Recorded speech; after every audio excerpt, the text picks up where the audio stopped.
What's up, everyone? Welcome to Bluegrass State of Mind, the show where three college roommates talk life, sports, and all the ridiculous things that happen in an apartment we like to refer to as Room 302. We're bringing you stories, hot takes, and the kind of late-night debates that probably should have stayed in the group chat. So grab your headphones, sit back, and get ready for a wild ride through our past college life, sports, and everything in between. Let's get into it.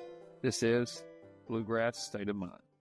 What's up, guys? Welcome back to another episode of Bluegrass State of Mind. Got a lot to get into tonight, so let's jump right into it. First things first, the Cats. UK visited the South Carolina Gamecocks this weekend with a score of 35-13. Kentucky, jumped off to a pretty good start with the first quarter being up 10-7. But then the second quarter is kind of where it went downhill. From there, South Carolina scored 21 points to our 0. Then we only had a field goal in the third quarter.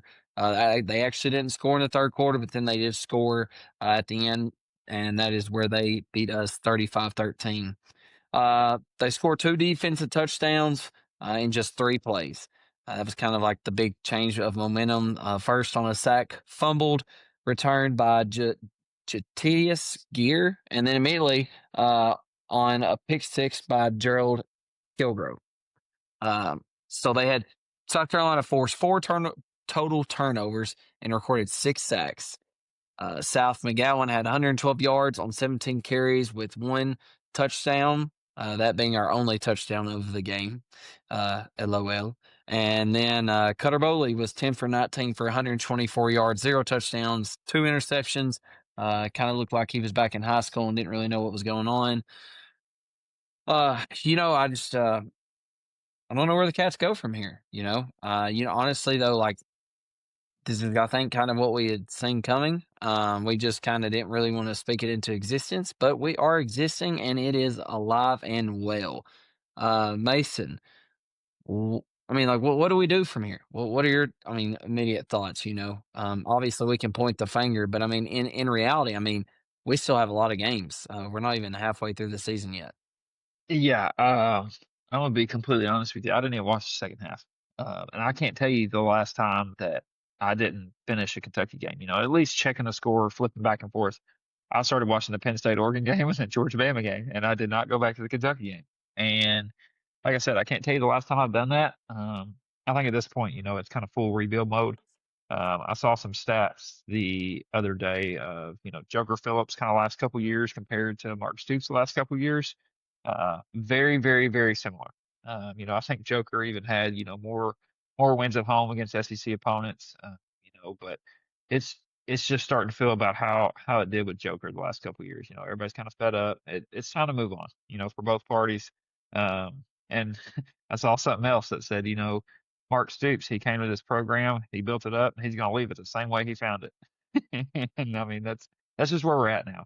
And I don't know exactly where the ship went wrong and what happened, but it's just time for a full reset. I feel like you can see the energy, the mentality, everything within that program right now. It's just it's no good, and we got to do something to get this turned around.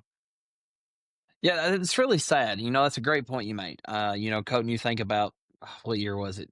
I guess it would have been like 22 maybe or something. Whenever, we were beating the Penn State in a bowl game on a New Year, 20. It's actually like probably 2019 or 20. It may have been before COVID, actually, but probably been it's really sad that at that point of Kentucky football, that was like the peak, and just 4 short years later, like Mason said, what year was it that the trenches? What year was it that Georgia beat TCU so bad? Was it 22 or 23? That was 2 years ago, I believe. Was it 23? It'd be Wasn't last year's playoff the playoff before? 22? No, it'd been at least 22 because Michigan and Ohio State have won the last 2. That's right. Yeah. So I was looking at how dominant Georgia was that year. Us and Ohio State were the only teams within I think they beat a 17-6 or something like that, or 16-6. Us and Ohio State were the only 2 teams that came within 10 points of them that year, and we were still good then. We could we didn't go in that game expecting to compete, but we played hard. We played our game. We fought in the trenches, and we'd play teams tough. They always knew it was gonna be hard playing against us, and now it's like we've lost that whole mentality and whole energy within our program. It's like us and Vanderbilt have done a complete 180. Yeah. Yeah, well, I mean, that's to me. I think I think the NIL just killed us, and you thought it would have helped us a little bit because you thought, well, Kentucky is a good enough program to really get those type of like the backup 5 stars at like Vandengrift came in, right? And like he did not look, but we're really excited because we're like, this is like the future. Like this is what I envision, getting these backup 5 stars from the Bamas and Georgias and Ohio States, because they see Kentucky as like a program that's a competitive program, can pay them decent money. But man, I mean, it's just what it's done is it's made Vanderbilt better. It's made all these other ones that we had kind of jumped, because really they're for about 3 or 4 straight years outside of Georgia, Alabama, like at times Tennessee. Like you really couldn't name a school there for about 3 or 4 years that you didn't feel like we had at least a chance against. Right? Those three were about the only three that you could really name and be like, I don't know that we probably won't beat them. But other than that, like you looked at a game on schedule and was like, we may win this game. I look at the schedule right now. There's not a game that I think we're going to win. Absolutely, like not a game. And I don't know that there's a team, even if we could play them. Like maybe, and I don't think we beat them, but maybe Mississippi State at home, we might be, but if we win to Mississippi State, we're losing that game. Yeah. That's about some of the only ones that I can really think of now. It's just it's a sad time because, like Mason said, he didn't watch the second half.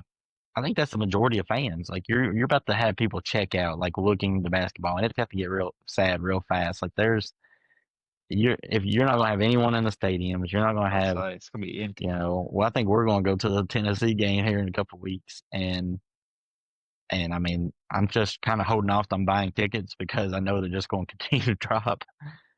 Yeah, so no. Dylan and I talked about going to the Florida game, but we ain't said nothing about it since.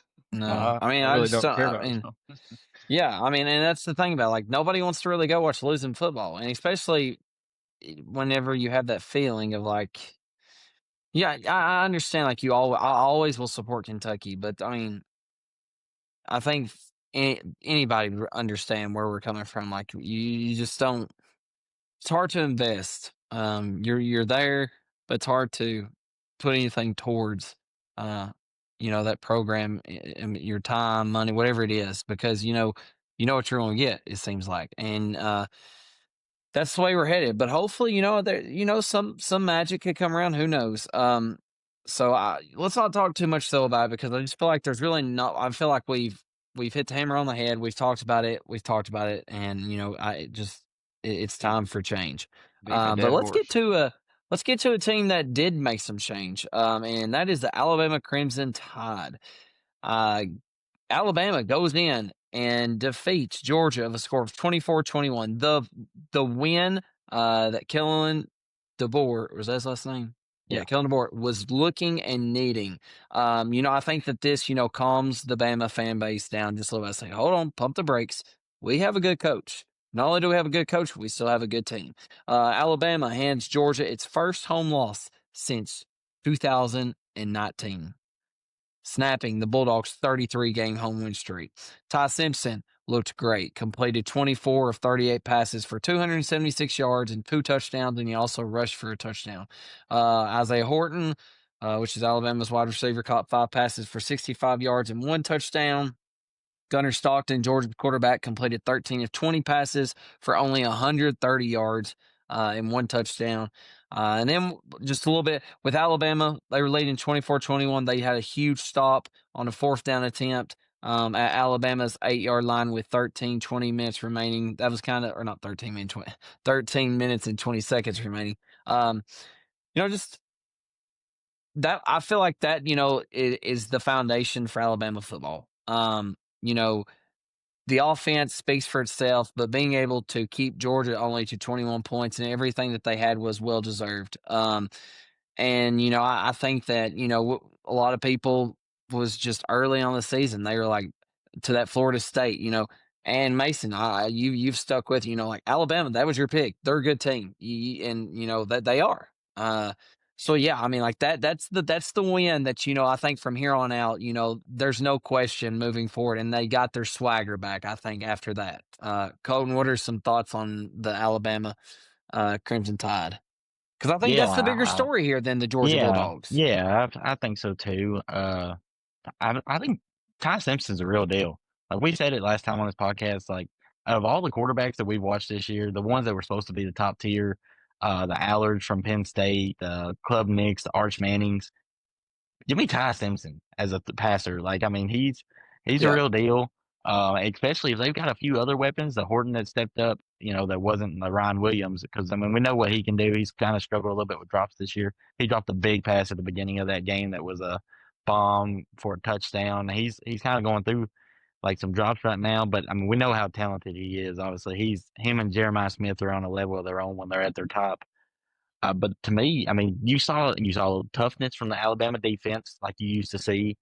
That's what I had questioned since the board taking over. Right? It wasn't you're going to get the recruits at Alabama. They've got the money, they've got the facilities. You're going to get the recruits, but the toughness had kind of seemed to left. Like right, really the grit that you always just known Alabama for. And really, just a quick thing on Georgia. That's what I think Georgia's lacking the last couple of years.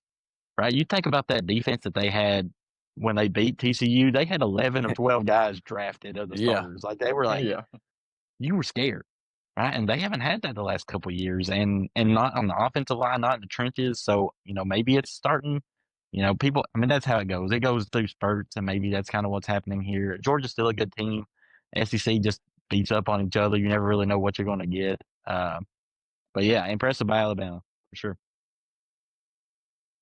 Mason, let's get to the Penn State Oregon game. I don't want to hear you. Let's move on to Y'all know that. how I feel So about Bama. I've been saying it all yeah. year. So Penn State, wow. Oregon goes into a whiteout with 111,000 people, and a thrilling double overtime win for the Oregon Ducks. They score the score of 30-24. Oregon's quarterback, Dante Moore, completed 22 of 36 passes for 215 yards, 2 touchdowns, and Noah Whittington, which is Oregon's running back, rushed for 112 yards on 22 carries. And then we talked about just now, Drew Aller, Penn State's quarterback, threw for 240 yards and 2 touchdowns, but was intercepted twice, including the game-ending pick in overtime. Oregon took a commanding, 17-3 lead, and then into the fourth quarter, capitalizing on Penn State's early turnovers, but then Penn State made their run. I think that this win, it was a statement win. As I mentioned, I said this was more for moving forward. I thought this was going to be more of a signature win, which they didn't get for Penn State than Oregon Ducks, because I feel like Oregon knows, like I mentioned last episode. Penn State, these are the games we have said over and over and over they cannot win. Since 2010, Penn State has played over 40 games against AP top 10 opponents, and their record is under 300. Now, compare that to their overall winning percentage, which is above 750. You just and we're not even Penn State fans, but you know that that's what every Penn State fan is saying. Everybody knows it. Penn State has never won a college football playoff game, and their last major bowl game against a top 10 team was 20 years ago in 1999. So, Colton, before I get to you, Mason, what is it about Penn State? Is it the coaching? I mean, is That it, was my is it? exact thing.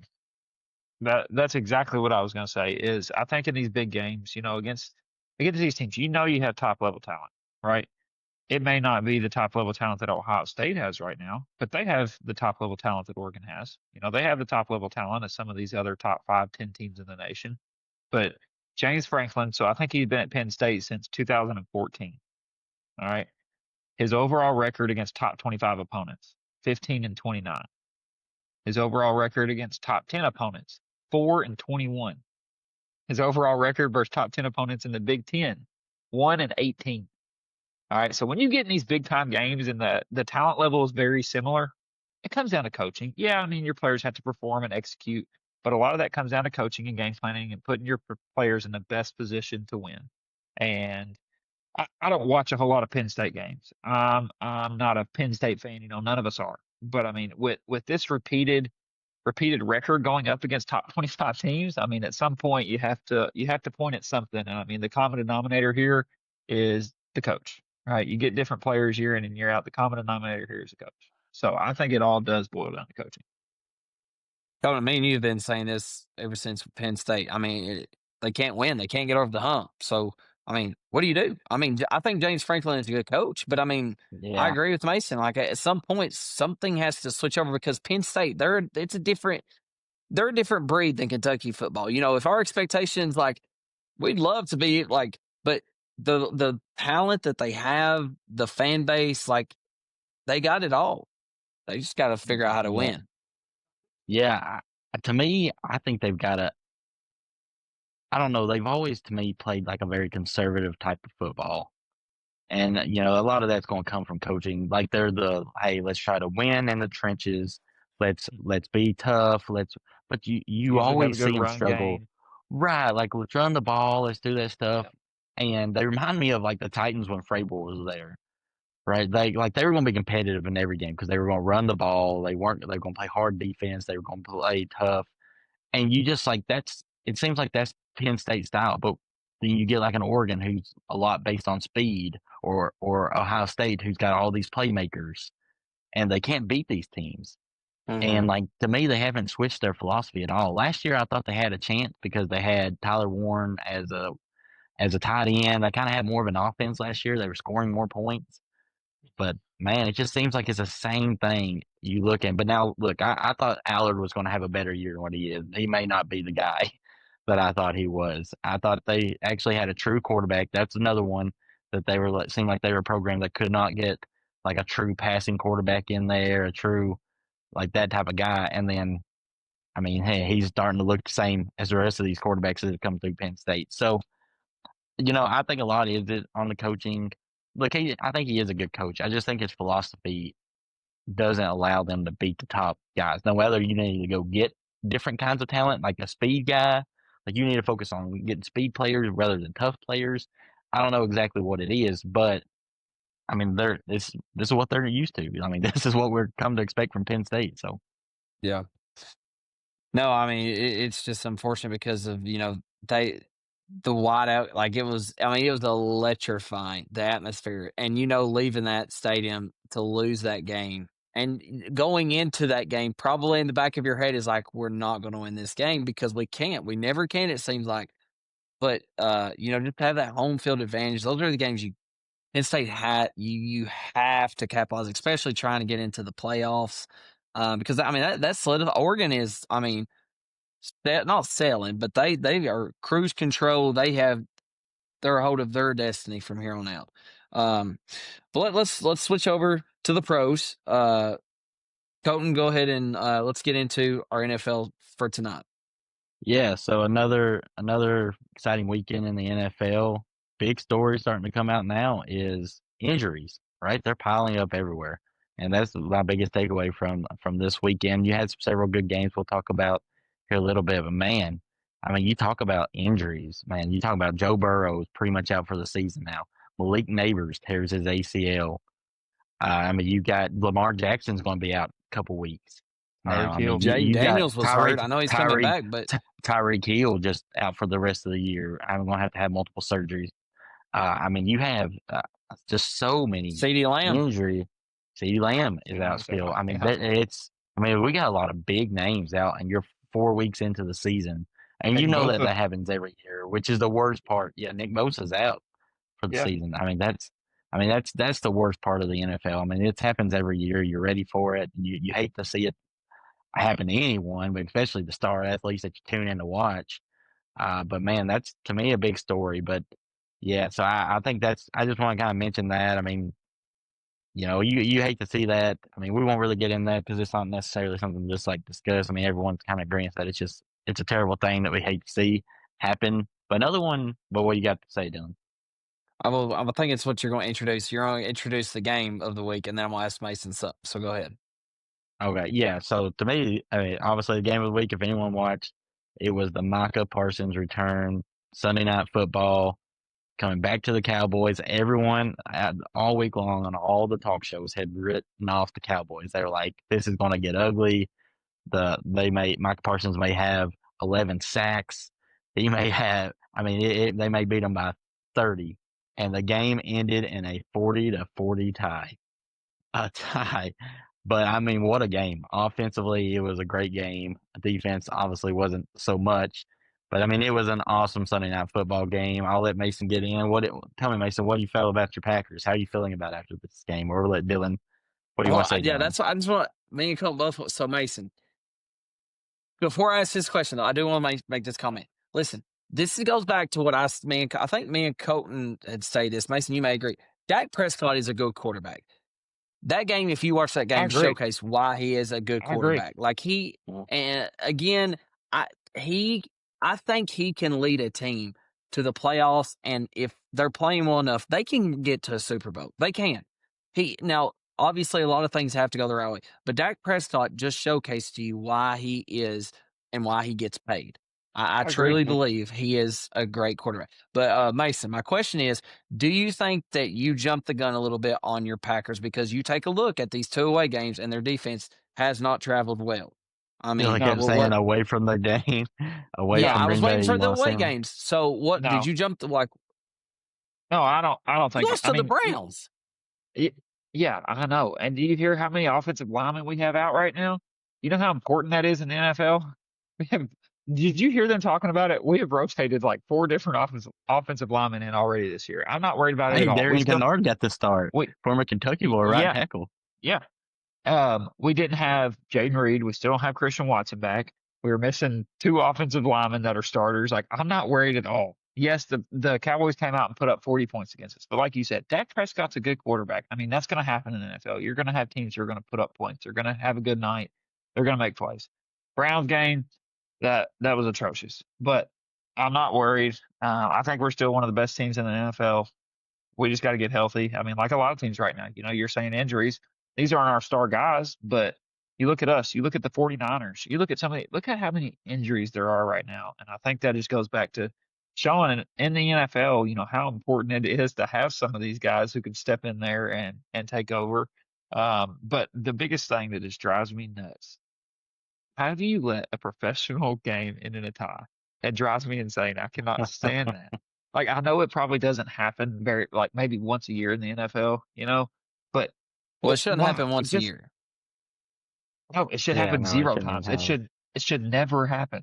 Go to the college football format. If after overtime they're tied, just go to 2-point conversions. Until somebody wins it. It's not that hard. It drives me nuts that you can end the game in a tie. Yeah, it's kind of like the overtime rule or the flip of the coin thing. That you think of whenever the Chiefs and the Bills it's childish. Not child, but what are we doing? It's just not. That's not a good rule. So change it. I agree. Totally, it makes no sense. There's nobody wins. It's I'm by literally meaning no fan base wins at all. It's just we played for this long for a tie. If I was a player, I'd be really upset. What in the world? I just played all this. I've worn my body out for a tie. Another thing that drove me crazy. Last thing for this game, we get the ball, and it's just we're not in any hurry. You know that you have till the end of this overtime period. And if you make the field goal, it's a tie. All right, and we're just slowly driving the ball down the field. We get in the red zone. We're still just taking our sweet time. Jordan Love barely gets a pass off with 1 second left on the clock. I was so mad. Matt LaFleur, what are you doing right now? Have a little bit of urgency to get down the field and at least have a couple shots at the end zone. You know what they didn't want to do is give Brandon Aubrey a chance to kick a 70-yarder. Yeah. They did not want to give him. If he had 10 seconds left, they gained 15 yards. He's kicking it. He's from the 30. He's doing it. That's a weapon. You can't tell me it wasn't playing a little bit in LaFleur's mind when they didn't think they'd score a touchdown. It was getting a longer 3rd and goal. They were we can't give them time. He got it too close. This guy he shouldn't have kick a hole way too close. Yeah, we didn't get to take a shot. Kick a 100-yard field. But But I mean, look, it was an awesome offensive game. Both offenses are really good. Dallas, I think Dallas is very well balanced, and they don't even have CD Lamb out there. Pickens was a star. Yeah, he looked good. Schottenheimer, I'll give him a lot of credit taking over. No one really knew, like no one thought anything about it being a good move. And really, if their defense can play anything, I mean, he's done his part taking over the offense and making them look very good with the team that they got. So that was an exciting game. Moving on from that, though, the Eagles just find ways to win, man. Right? I mean, they go down to Tampa Bay, who's kind of been their kryptonite in the last couple of years. Like that seems to be the team that they can't seem to beat or they lose to. It seems like. But look, it's the Eagles keep finding ways to win, and so it poses my question, right? I think they've won 20 of their last 21 games. Like that's insane when you start thinking about NFL football. Okay? Like I mean, that's crazy. 20 of their last 21 games the Eagles have won. And yet, my question is like, are they like the new? They're kind of like the Chiefs were the last 4 or 5 years, and before them, the Patriots. But like, Yeah, that's what I said last time. I think the Eagles are in that, right? I mean, they're at that phase now, right? Because the thing is, the way that they're winning is not pretty. Jalen Hurts didn't complete a pass in the second half. He went 0 for 8 in the second half passing. He was 15 for 16 in the first half. Went 0 for 8 passing in the second half, and they won. They won the game. AJ Brown 2 catches for 7 yards. They won. Like, I mean, like, how do you?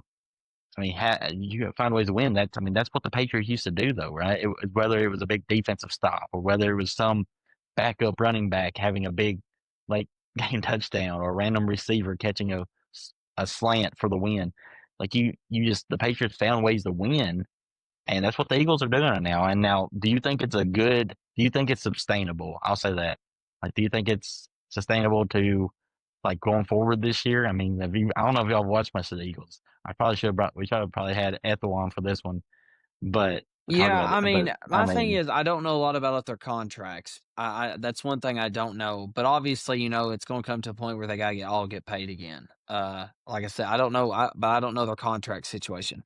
The only thing that would make me question, is it sustainable, is because of Jalen Hurts. Listen, Jalen Hurts is a good quarterback, but he's not a great quarterback.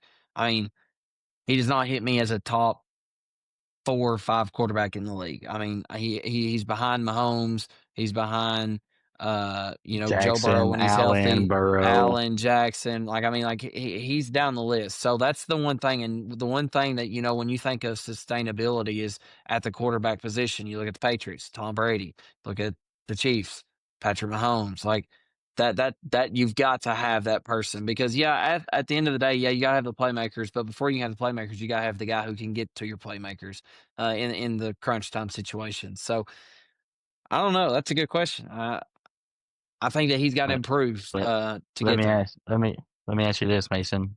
What do you think about AJ Brown's cryptic message? Like, that's part of the sustainability. Did you see it? Yeah. What I'm talking about, where he talked about like essentially like if you feel unwanted, just shrug your shoulders and walk out. Like I mean, that type of stuff. Like AJ Brown seems to count as a little controversy there. I mean, and he's unhappy with it. This is the second or third game where he had a big game in week 2 for the first game, and this guy. I mean, we're talking about just barely getting targeted the whole game. Yeah. No, that two points to that. That was the first thing I was going to say about the contract. The Titans will take him back. We'll take anyone off the street at this point. But those 2 things I was going to say, like contract wise, I think AJ Brown's going to be gone after this year. My opinion, just the stuff that he's saying. And then second thing, going into like sustainability with Jalen Hurts. I agree, Dylan. I don't think he's a great quarterback. I think he fits their system well. But going back to what Colton said, I mean, he didn't complete a pass in the second half, and they still came back and won that game. You know what I'm saying? Like, how do you in the NFL? Where were they down? No, they were leading. They were leading by quite a bit, but they had a big first half. Now the week before they were down. The week before is when they were down. Oh, okay. No, the week before is when they were down by a ton and come back. But they threw it to AJ Brown like 12 times the week before. Yeah. And now this one, you threw it to him twice. Yeah, but still, here's my thing. Like, he goes 0 for 8. Like you have to have a quarterback who, in games that are getting close can drive down the field and make those plays. We look at the Tom Brady's, we look at the Patrick Mahomes, and I just don't think Jalen Hurts has that. I just think he fits well in that system. They can hand it off to Saquon Barkley 3 times, 4 times in a row if they want, and get a first down almost every single possession. I mean, you have the best running back in the league.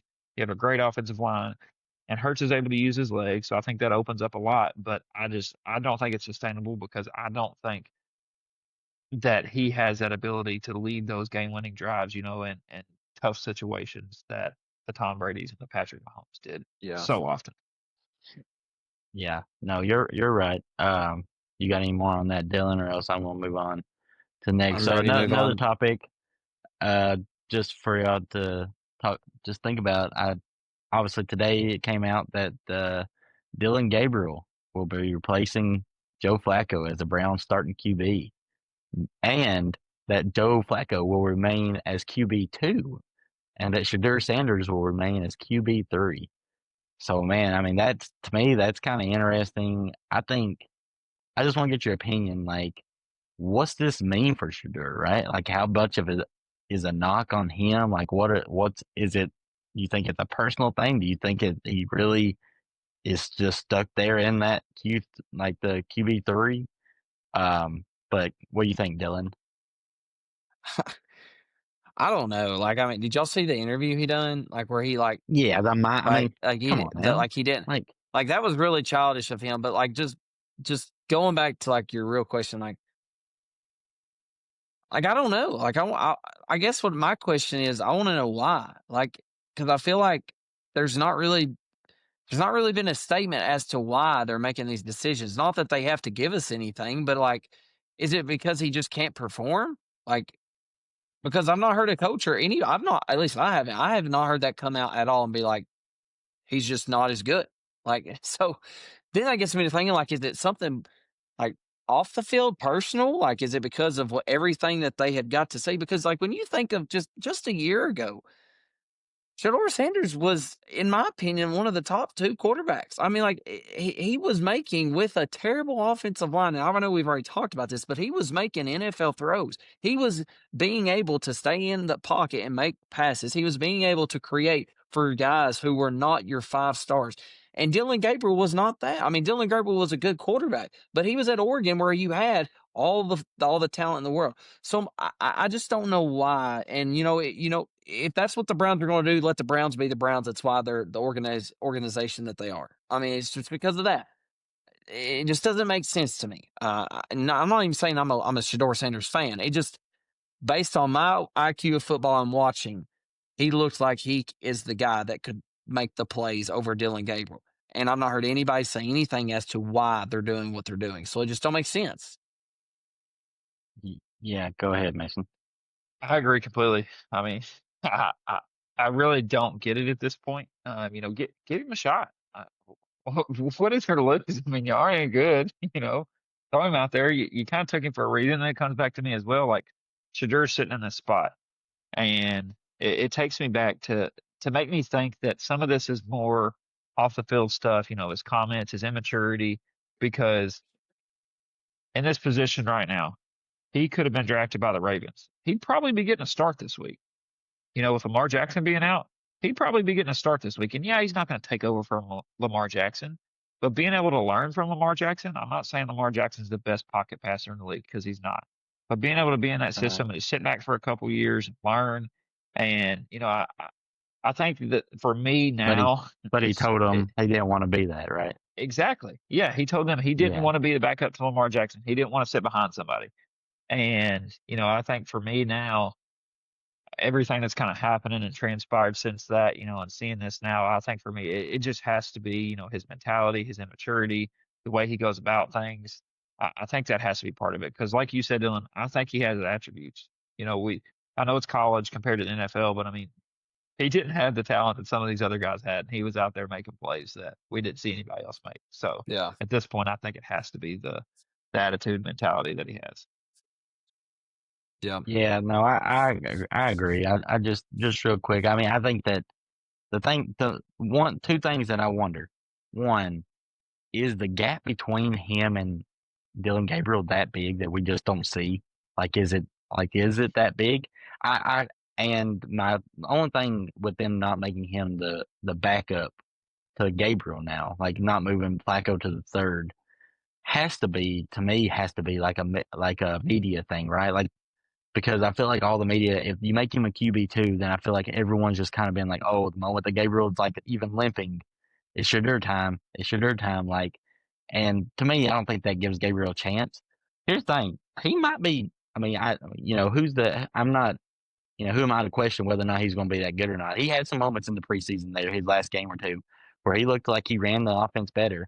I think Stefanski I don't think they have a lot of great playmakers, so I think they've got to have a lot of slants and quick 5-and-outs and stuff like that. And Gabriel was able to make those type of throws, whereas Shedeur was running backwards and trying to scramble and make all these hero plays that you kind of see like Caleb Williams trying to make a lot of times now, right? And Gabriel was getting the ball out of his hands. So I think we need to give Gabriel a chance. I mean, obviously, all these teams passed on Shedeur. The Browns obviously like something more better about Gabriel than they did Shedeur, or else they wouldn't have drafted both of them, right? And they definitely wouldn't have drafted Gabriel first. So they would know more than I do, and they're seeing more stuff behind. So we'll see how it happens. They play over in London this week or something like that. I can't remember. I think it is. So we'll get to see them early. Yeah. So now that's it for the NFL that I got tonight. Yeah, let's get into the random questions. So Colton submitted some random questions that we're going to throw out there. There's 3 of them. The first one being, if you could go to any sporting event in the world with front row seats, or he said even box seats, what would you go to? So Colton, you questioned it, so go ahead and you answer it first. Man, I mean, I think whichever one may do it, but I mean, I think it's got to be 50-yard line Super Bowl, right? Of your favorite team. Like, I mean, if I could watch my favorite team play the Super Bowl, I mean, if the Titans made the Super Bowl and I could watch from the 50-yard line and a box seat, I mean, I think that'd be ideal, really. I mean, that'd be what I would go with personally. I don't know that it would get much better than that for me. But go ahead, Mason. Yeah, I mean, mine was it was either that or college basketball, national championship, Final Four, getting to watch, you get to watch, I guess, 3 games. Yeah, I mean, I've been to a national championship. I've watched UK win. Obviously, I didn't have courtside seats. But I think for me, it'd be a Super Bowl. Just the atmosphere of the Super Bowl, all the hype around the Super Bowl, getting to watch the Packers in the Super Bowl. So I think that'd be it for me. It was close, though, being able to watch Kentucky, but I think I'd go with Super Bowl. Yeah, mine absolutely was not close at all. Mine was a Kentucky college basketball national championship. I mean, sitting courtside, just mainly because my roots go back to basketball. I love football. I do love football. But basketball's home for me, and like that, that'd be ideal and amazing for me to be able to witness that in person. The confetti coming down, one shining moment. I mean, it would just, please come on, awesome. Pope, bring it to me. Bring it to me. All right, well, let's get into our next question. Let's go. I feel like this question is going to be a little bit longer. So, very interesting question because it's a question that is highly talked about, debated amongst I guess more so the sports or the coaches in sports. But the question is, do you think travel AAU sports are helping or hurting the future of athletes? So, Mason, do you think travel AAU sports are helping or hurting the future for athletes? Mine's going to kind of be a little bit of a mixed answer. I feel like if you're in the right AAU program, it helps, but I'll just say around here, you have some of these players who can go play on these high level AAU programs that they have great coaches, they have great training, that really helps you develop.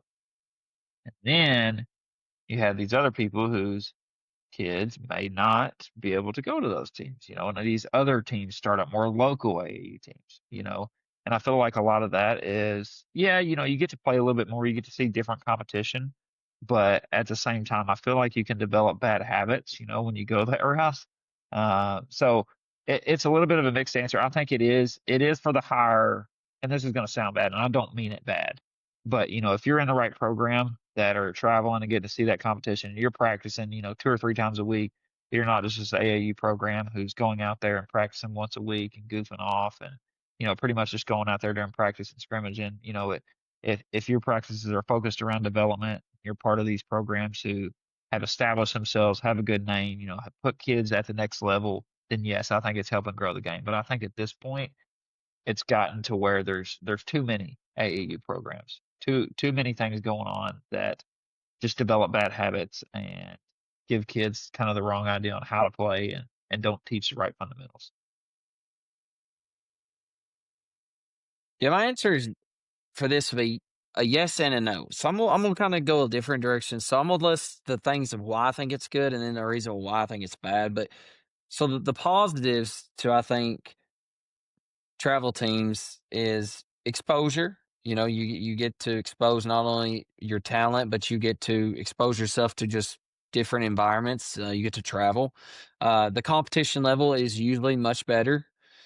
Your skills that you work on in whatever sport it is, it's played at a higher level, so you get to venture out and try different things and improve those skills, and then the connections that you build for the future references, like you're able to connect with other players on different teams, which also could lead to connections with other coaches. And ultimately, we live in a world that it's all about connections, not just in sports, but in the industries of jobs, anything you do, professional athletes, like everything's about connections. Um, but on the flip side of that, a lot of things that I think that, are bad about AAU teams is you think about first thing I was thinking about being burnt out. You do it so much, you get burnt out. The cost, some people, it's a lot of money. Like what are we doing? Let's just enjoy our summer. There's an overemphasis on exposure. So I know that said that, and that's kind of but if you think about it, I said exposure is a good thing, but it's also a bad thing because there's this emphasis of the exposure that it can lead to if it's too much, if that makes sense. And then obviously the last one is just the less multi-sport less multi-sport athletes. Um, I think that any good thing can be turned into a bad thing. And that's what I think about with travel ball.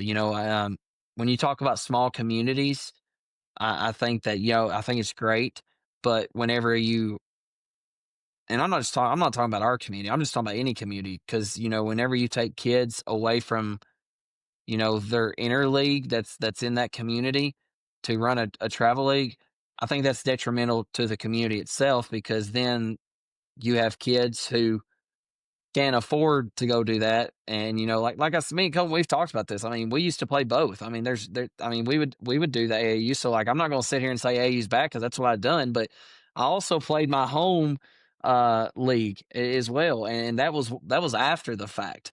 Yeah, and I think a lot of it at the end of the day too comes down to this. I think that there's a big difference between a kid who's playing a sport and then they have an AAU sport as well, and it's starting to conflict with one another, and they love both. So then they're having to choose one or the other. To whereas I think in my position when I was in high school, I stopped playing other sports, but it wasn't because I had to pick and choose. It was because my love of baseball kind of had went away, and so it wasn't like I was having to pick one or the other, if that makes sense. Like I didn't really enjoy baseball anymore. So that's kind of why I stopped playing. It wasn't because I was missing out on my AAU basketball. And that's where I think that it is detrimental. And that's where you get into the multi-sport athletes is whenever you're having to pick and choose, even though I love baseball and I love football, but I got to go do AAU basketball, then you're just like, what am I doing? Like I'm making a kid who loves two other sports have to pick and choose, and they're still going to be getting that skills development just in different ways. But so I think it's a good thing, but I also think it can be a bad thing. Go ahead, Colton. Yeah, no, I'm not gonna harp much more. I agree with both of y'all. Mine would be a mixed answer too. I mean, growing up, I mean, we played travel, like Dylan said, we played travel ball, but we also played league. And, we played Little League within our county, and what you did there. And look, to me, that's a big thing because, like Dylan said, yes, you have some, and like you said, Mason, you have some that can't afford it, or even worse, they don't get chosen, right? That happens a lot in small counties, right? Like, oh, we're going to go with these select group, but we may not choose this kid. And what happens is you get to high school, and half the team that you had on it don't even play the sport anymore. And those kids that you didn't choose have been the ones that developed, and what they really needed was some of that early on development to be stars, right? But they didn't get it because no one really focused on them. And to me, like, that's the biggest thing that you can run into is having that difference in separation where, like, I think it's a good thing because I think having the practice and having the exposure is great.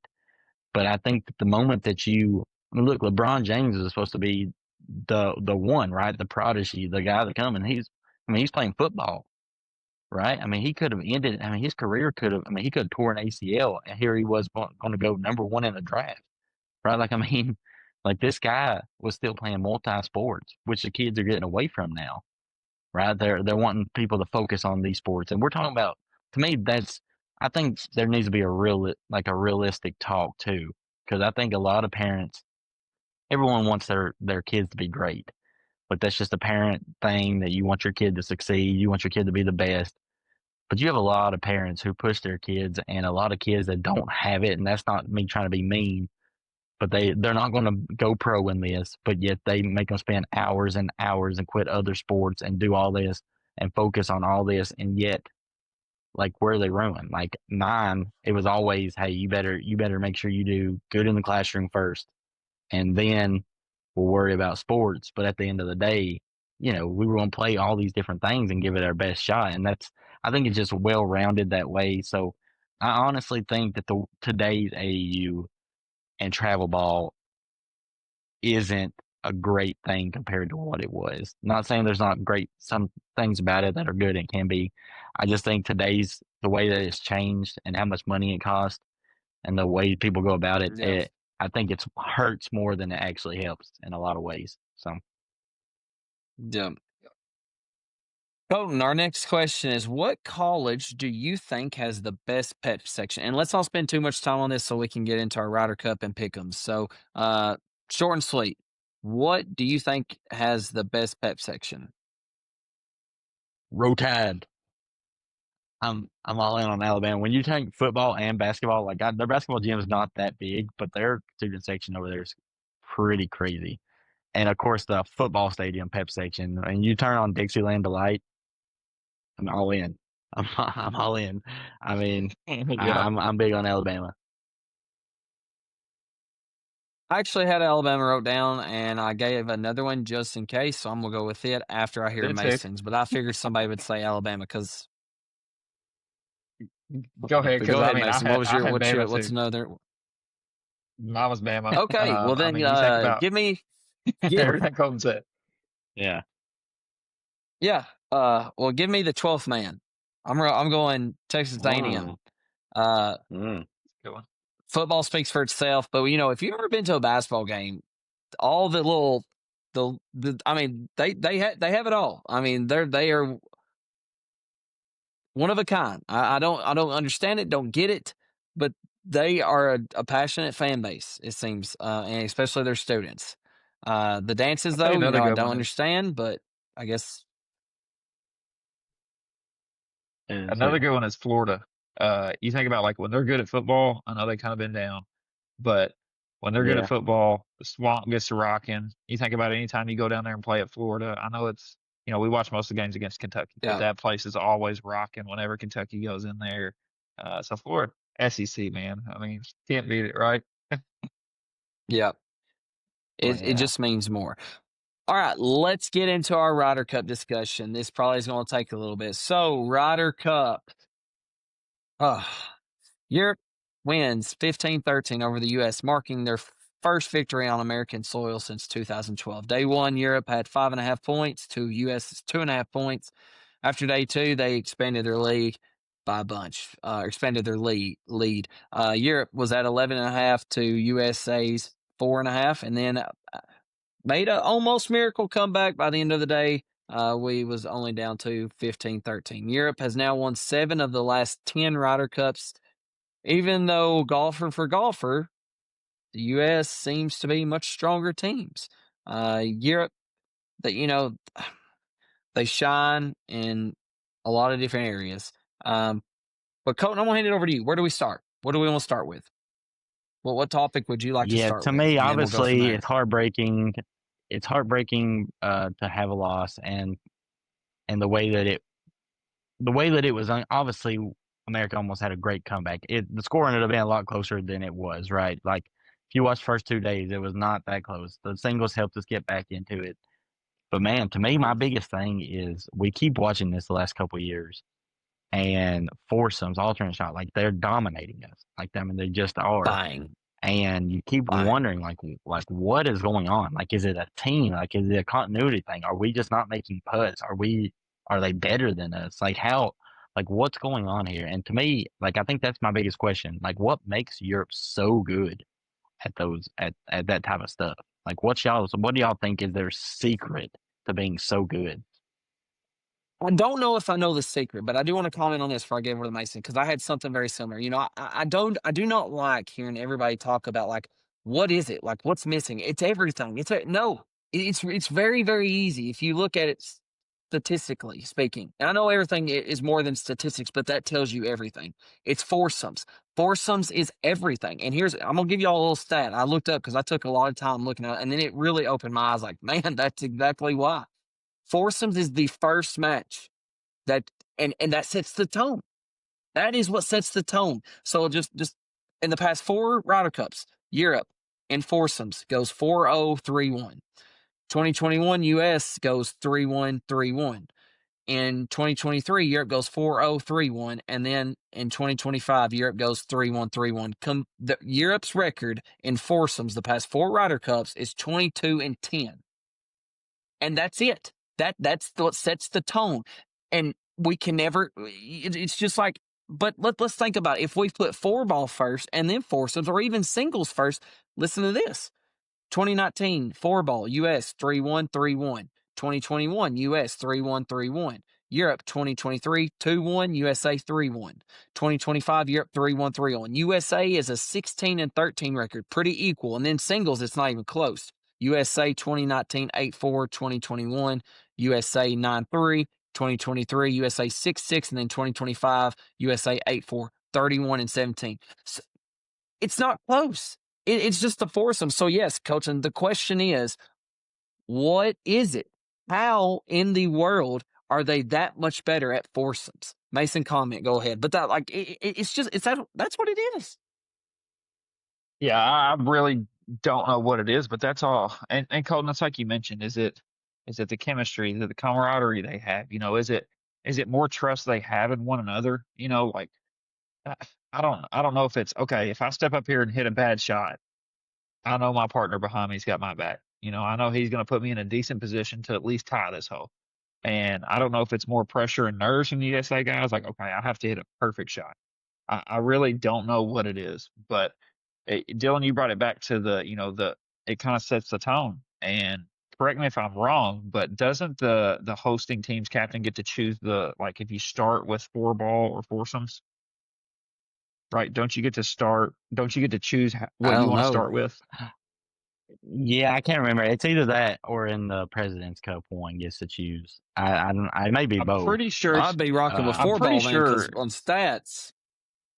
I'm pretty sure I heard once it was set, where it was like foursomes 4-ball, like some of the analysts and stuff are like, I'm a little surprised, with Keegan, choosing to have 4-ball or the foursome format be the first thing out because, Europe dominated it over in Europe and, that kind of sets the tone if they come out and get a lead early, yada, yada, yada. So like I said, I could be wrong, but I just feel like, and Keegan said it afterwards, there was a couple of mistakes on my part, course setup, different things, but I just feel like maybe moving forward, when it comes back to US, maybe look at doing it a little bit different because they just are so good at foursome.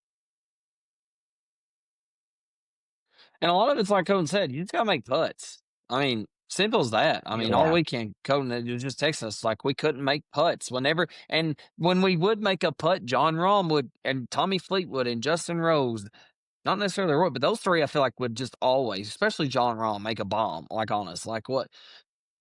And yeah, it's just Yeah. frustrating. I mean, I I mean, know it was you the all whole saw the leak weekend. today where it said, yeah, team, but I know you, Colton, what about this? The leak that was sent out today or yesterday one where it said an insider for Team USA said the preparation, it said Team Europe played 18 holes a day for 10 days leading up to Friday. And then the US, they played 9 holes twice. I mean, if that's true, like, Yep. why?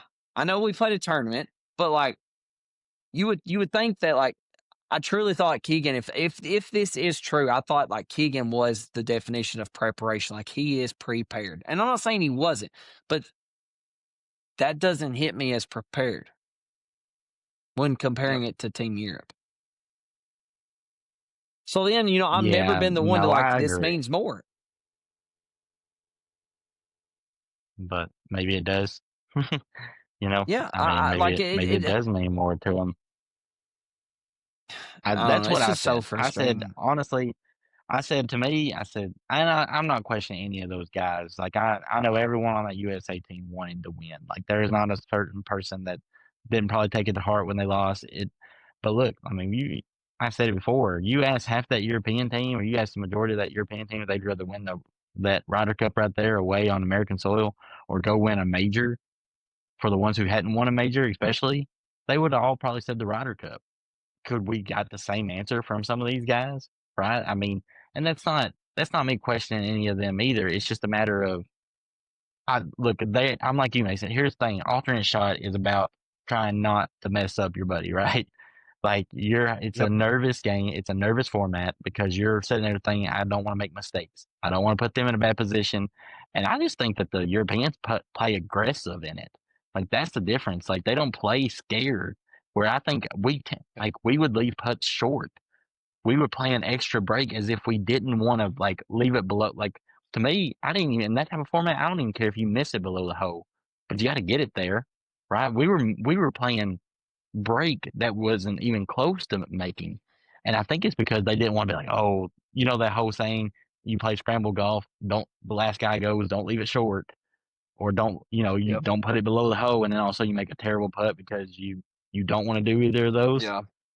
I honestly think it got to that point where they were like, when you're on your own ball, you're kind of like, hey, like if I mess up, it's on me. Like it's, I'm like, Yeah. it's my score. Like I got another doubt, but I think that's part of it.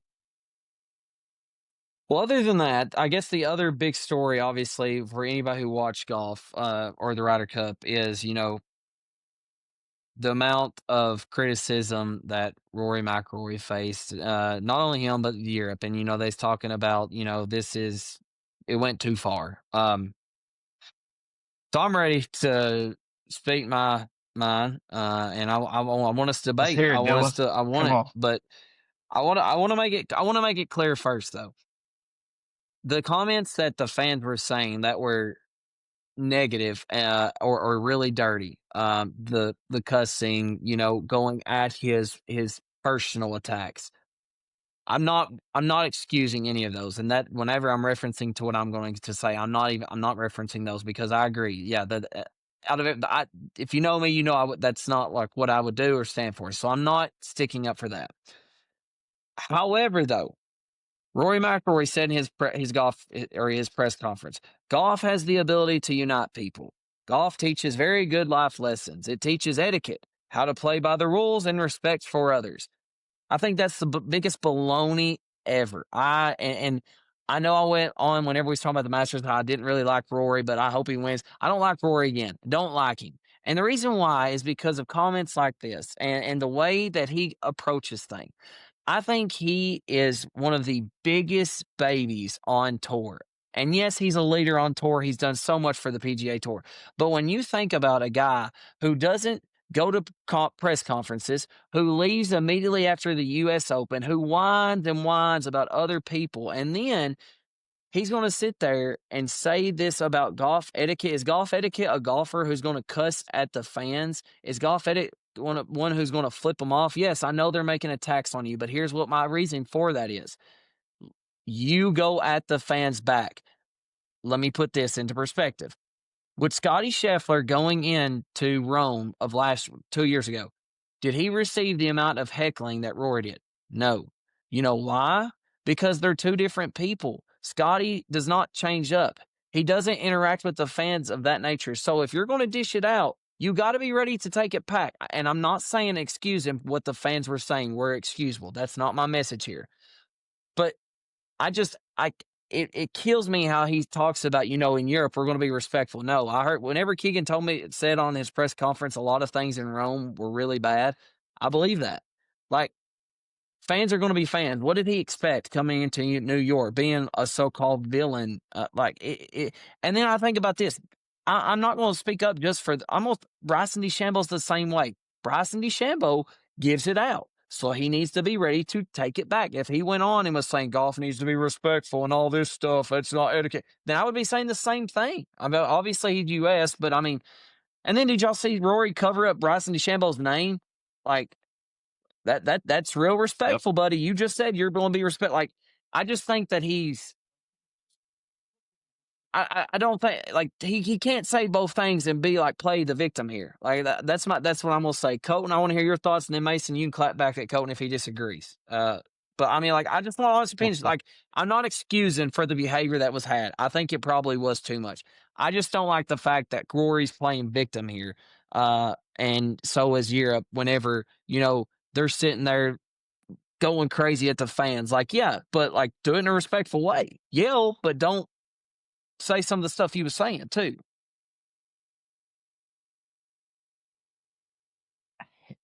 Yeah, look, here's my thing. Okay, I'm not going to sit there and say that Rory couldn't have handled himself better in some other things.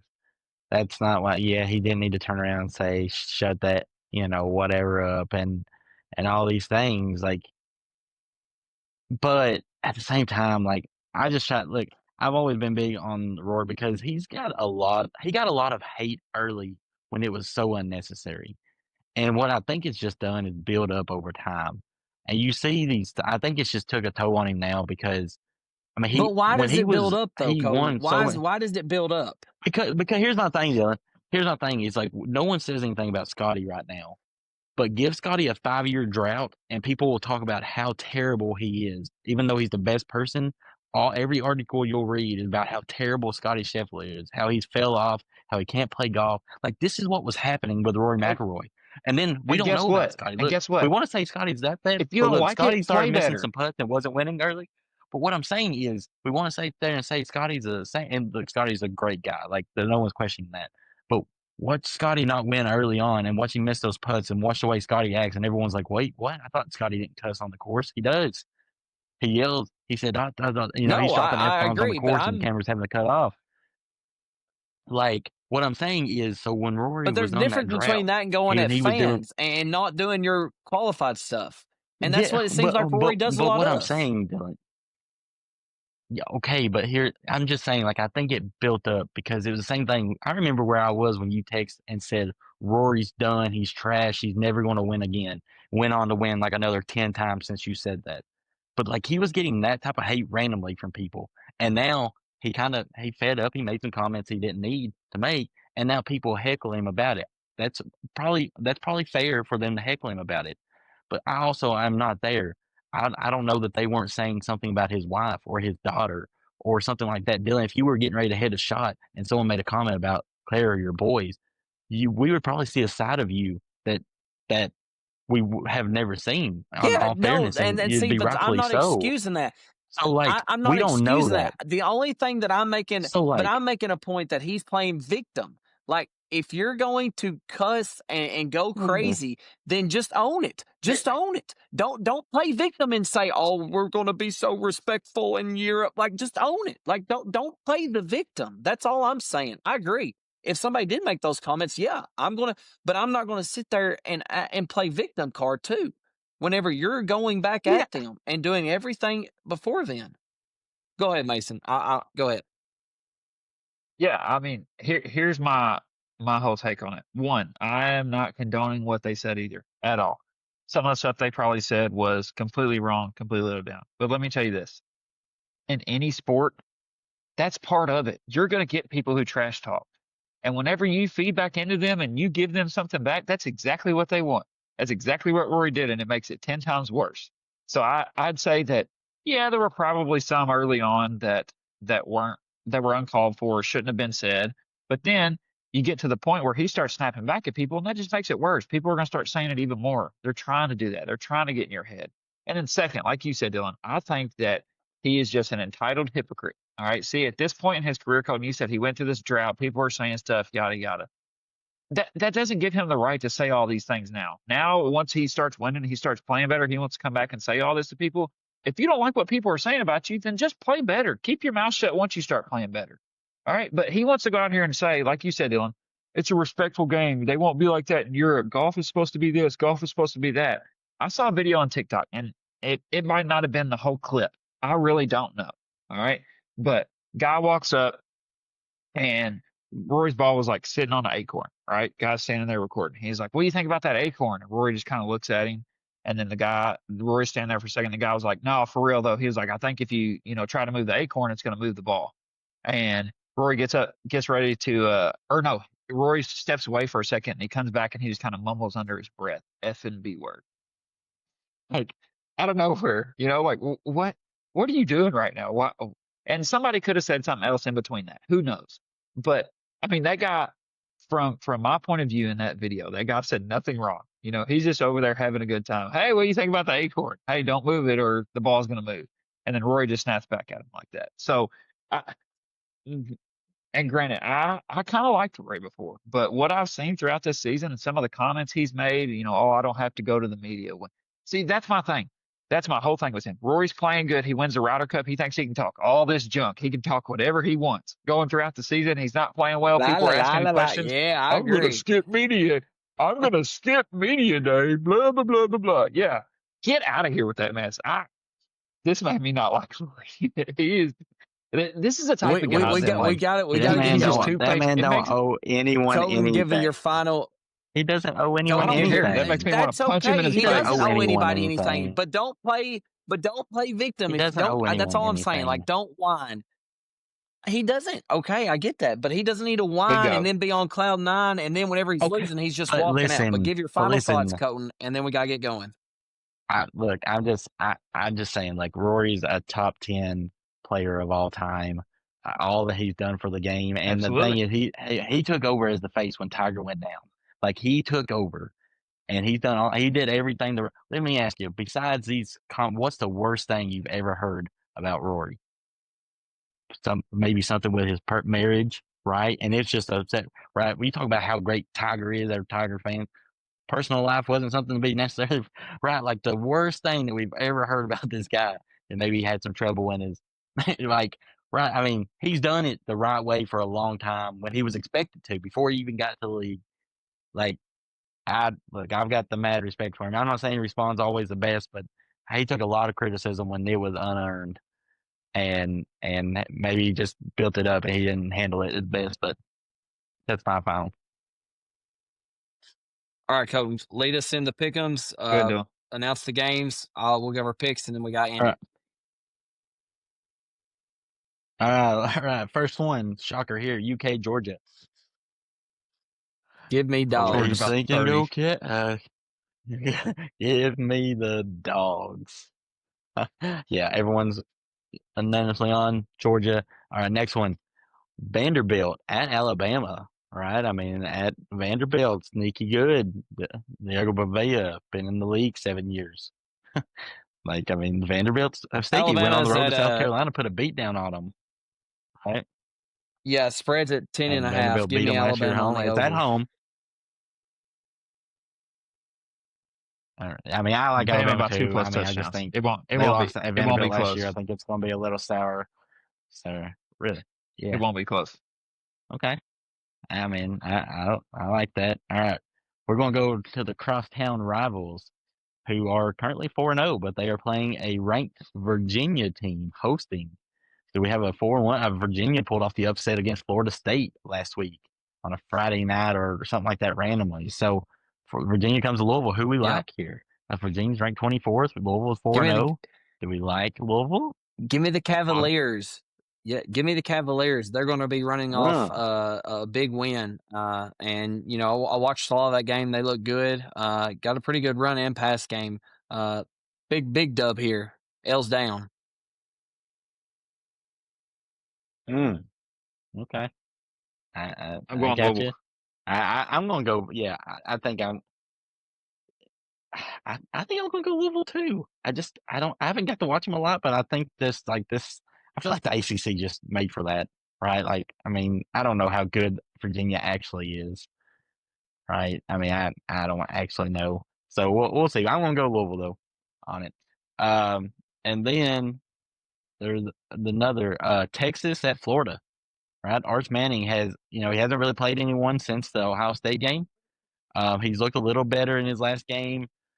Florida's kind of been struggling, but now Florida was projected to be pretty good this year, like have a really good roster, and they're coming to the Swamp. And Arch Manning, we've only seen him once in the Ohio State atmosphere. We don't know how he's going to act. So, what do you taking the horns? Horns down? You going with Give Florida? me the horns. Nope. Mason?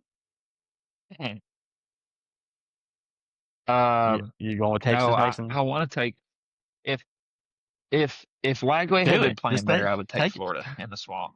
But all right, whatever. I'll take Florida. I think Texas ends up winning and probably covering, but I'll take Florida. Yeah. Here you go. All right. Sweet. I think this is going to be Archie Manning. Someone taking. I think this is going to give Archie Manning pull-out game here. He's going to he's going to have a big game here. I think this is where he gets on national level. So give me horns up, Texas. I like it. I'm going Texas too. All right, final game, biggest game of the weekend. Miami at Florida State. Both team. Obviously, Florida State just coming off the loss to Virginia, coming humble a little bit. Miami, the U, going on the road to Florida State though, where Alabama got whooped. Miami, it's going to be their biggest test so far. They play well. They play Notre Dame. That's probably, I would say they may end up being better, but they got to play them at home. They're having to go to their first true road game. Who do y'all like? Are we doing the U or the Tomahawk? Miami.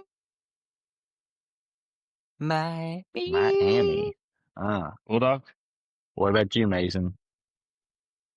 I'm going to go with Florida State.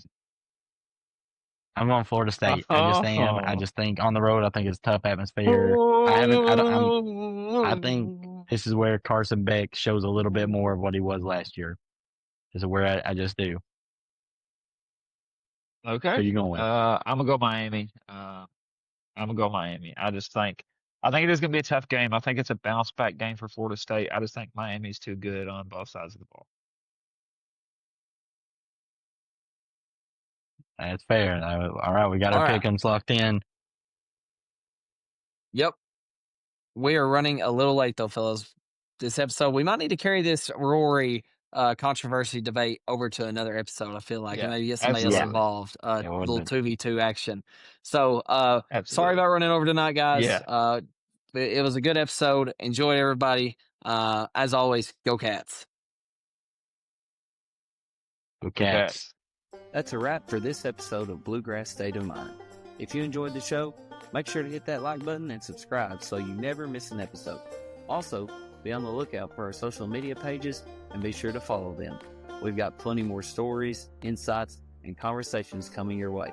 And if you really loved it, make sure to share it with a friend. From the hills to the hollers, thanks for tuning in. Until next time, keep that Kentucky spirit strong.